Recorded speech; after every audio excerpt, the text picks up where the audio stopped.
We go to the second out. There are 5 teams right now in Major League Baseball that have somewhat claim to the best record in baseball. They're only a half game separates these 5 teams: the Phillies, the Dodgers, the Orioles, the Yankees, the Guardians. Very, very interesting stuff. And it's a lot of what we were talking about before, where there just doesn't seem to be a team that's running away with the league like we have seen what it seems like every year for the past 1,000 years, where there's at least one that dominates. This year we have none. So, Dalton, what do you make of this whole situation? Who do you think will end up at the top of the league? What do you make of all this? I mean, it goes back to the conversation we were just having. Right now, if you look at Fangraphs projections, there's not a single team in baseball projected over 95.1 wins. The Yankees are projected at 95.1, Orioles 93.4, Dodgers 94.4, Phillies 93.4. The redheaded stepchild of this group is still the Guardians. They're projected to win 90.8 games even after what they've done so far this season. Basically, Fangraphs expects them to go a little under 500 the rest of the year. I don't necessarily disagree in terms of their talent, but they've shown us otherwise all year. That being said, if you're asking me who do I think ends up on top of these races, Dodgers and Phillies, I think, is tight, but I'm gonna go off the reservation. I think the San Diego Padres are going to end up with a number 1 seed in the National League. They have an easier schedule remaining than either of those 2 teams. They are the steadiest team right now in terms of health out of those teams. The Padres have shown that their pitching is good enough even without Yu Darvish and Joe Musgrove. Musgrove obviously comes back tonight. Darvish may or may not be back at some point this season, but the Padres, I think, are in the strongest position out of any team, and they're sitting 3.5 games out. So if you ask me right now what I think happens, I think the Padres leapfrog everybody for the number 1 seed. I think the Dodgers end up with the top wild card, and I think the Phillies end up with the second best record. In the American League, Yankees and Orioles, like Fangraphs likes the Yankees better. I'm not so sure. I think I trust the Orioles maybe a tad more just because the Yankee pitching, like I just don't know who they turn to that you can really trust, especially as we get even later into the season, right? As Luis Gil's pitch count continues to rise. I just don't know. Like, I feel like I trust the Orioles slightly more, but I think you can go either way. The only answer I'm not accepting in the AL is the Guardians, because I still am not certain they win their division.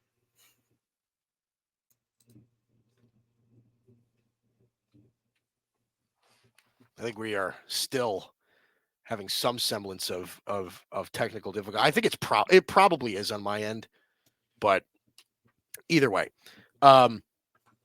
But yes, look, I think, like, I'll say this. I think the top spot in the American League, I think, is going to come down to the Yankees and the Orioles. And it's just simply going to be, like, who shits the bed less.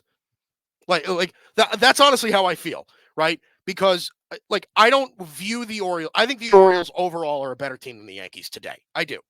But I don't think that they are, like we've said before, they're not running away with anything, right? They need to still get solid play out of a fairly young roster, right? And they need reliable pitching outside of Corbin Burns. So like that's I think one of the big parts of this is that like for me, the Orioles starting pitching is where I get concerned. I'm less concerned with you as you with the Yankees starting pitching. I am more concerned of, like, I think it's perfectly reasonable to expect that the Yankees bats could completely fall asleep again. Like that's just what I feel. It's a very hot and cold lineup outside of Juan Soto, outside of Aaron Judge. And again, like I said, like, as well as Austin Wells has been playing, I even expect him to eventually slow down to some extent, right? Even if it's not like, even if we are seeing what Austin Wells is, right? he'll end up being a 265, 270 hitter as a catcher. I would love that, right? But he's not a 335 hitter. Like, he's not a 950 OPS guy. So I think that's going to be who eventually it comes down to. I think I agree with you that I think it's the Orioles, right? Even though I will say this, I think the Yankees have an easier schedule than the Orioles the rest of the way, but I don't know that really matters, because I view both of them as just kind of like they could very well go 1-5 in a week that they shouldn't, You so know what I think it is for me between those two teams is part of what I think about is the durability of each roster. mhm. Like the Yankees have two players that if either one of them gets injured, like that team gets really demonstrably worse in a hurry. Big time. Whereas Baltimore has so many like reinforcements waiting in the wings of Yes. various kinds that the drop off, if one of their main guys gets hurt, is significantly less painful to them. Now, that's not me predicting that anybody's going to get hurt, but you never know, right? And we're Right. talking, we got almost 2 months of the season left. If But Judge, you're right. But if Aaron Judge goes down, the Yankees the Yankees become bad. That is, I think, the truth. But let me pose you this question, and I'm not even really saying that I'm opposing what your opinion is on this, Mhm. but like, could you say the same thing if Gunnar Henderson got hurt for the Orioles? Like, could the Orioles get that much worse if Gunnar Henderson is in the lineup every day? I don't think so, just because of all the guys, like, all these middle infield prospects that they have that all look the same. but Right. because of the Heston Kjerstads and the Kobe Mayos and like Jackson Holiday, like they just have dude after dude after dude with a lot of pedigree. Now Yeah. that's not saying that those guys are going to perform at a Gunnar Henderson level, but the reinforcements that you're bringing in Baltimore, I think you're dealing with a higher level of reinforcement than you are with the Yankees right now. And so if you tell me, hey, both teams going to get hit with the injury bug, I'm putting my money on Baltimore to find a way to win the division.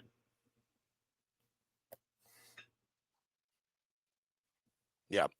Yeah. No, I think that's more than fair. Um, as far as the National League is concerned, I think you're definitely not way off track. I think with the Padres, right? They have really heavily invested, and that very easily could be the best bullpen in baseball. I Very, think very, very easily. I think it's the best bullpen in baseball by a decent margin right Yeah, right. So, as silly as some of those trades were, it did net them a very scary bullpen. Um, I I still kind of say this with a bit of optimism. I think, like, so many things. Here's what I'll say it like this, so that I can spit it out. The Dodgers, for me, if the Dodgers are capable of getting healthy, I'm going to just reinforce this point. Okay, I think the Dodgers steamroll the National League. Like that's how I feel about this whole thing. Like, I think if you get a healthy Dodgers team with Betts, with Yamamoto, with Muncy, you get all of those dudes legitimately back, right? And like, forget about some of the guys that I think, that we could be, like, worried about, right? Like River Ryan, as good as River Ryan is, I think the Dodgers could survive in a rotation without River Ryan if Yamamoto comes back, right? now. I just think, like, if you get to a point where the Dodgers are healthy enough where they're at least getting their big names back, I think the Dodgers steamroll the National League. Like that's the way that I see it. Is like I don't know, even with all the moves the Padres have made, right? Even with how good we've seen the Phillies, like I just think a healthy Dodgers team cleans them up. I just do like, and I might be a little bit bullish on them, but I don't know. I maybe it's just based on vibes for me. I don't know. I just like that Dodger team healthy, I think, is so sick. It's Yeah, so, so, so I mean, sick. look, like in a world where Yamamoto can come, like, because the reality is Yamamoto being fully ramped up is not going to happen until almost the postseason at this point. Mm-hmm. Yeah.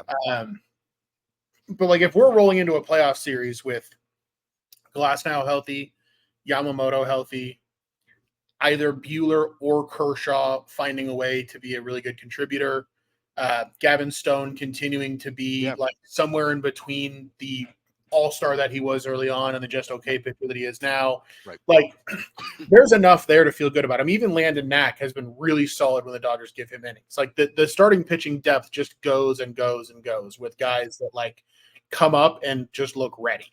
So like I can understand, even like Bobby Miller, like I wouldn't be surprised if he's a contributor at some point here too. So like I can understand some of the optimism. I just think right now that those answers are a little bit easier to come by in San Diego. And I don't look right now, Betts is finally healthy. You've got Freeman, Ohtani, Teoscar Hernandez, who has been like basically one of the best players in the National League.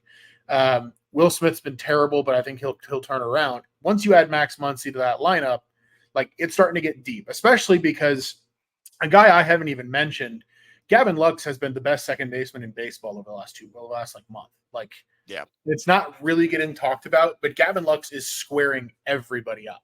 Yeah. Like he seems like he's finally that guy that we heard about. So if the positive trends that are happening right now continue and guys get healthy the way they're planning on, they should be the team to beat. Absolutely. I just don't know that I trust that to happen. And then obviously, how I feel about the Dodgers once we get into the postseason. I think they have almost no chance of advancing anywhere near the World Series with Dave Roberts as their manager. I knew that was coming.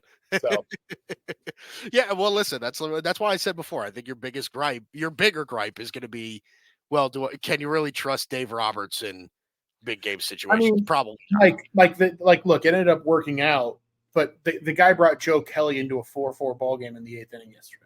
Like, it's like he plays roulette with his relievers, and he's just like, well, whatever this lands on, that's who I'm going to go with. Like, how is it Joe Kelly in that spot? I mean, don't even get me started. Yeah, it needs to be Mason Miller. I mean, Michael Kopech. That's who it needs to be. Oh man! By the way, you're 100% right on Gavin Lux. Gavin Lux last month has hit 381, a 1,087 OPS in the last 28 days. The thing with him that's really exciting is he looks different. Like it's not just like, oh, well, the results are changing a little bit.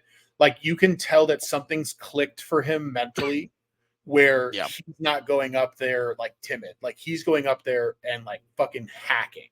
Yeah. Like he looks confident. He's swinging hard. Even his outs right now, he's drilling the baseball.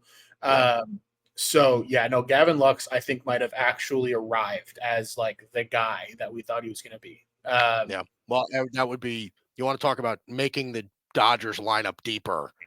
I mean, adding a Gavin Lux that can hit in that lineup is frightening.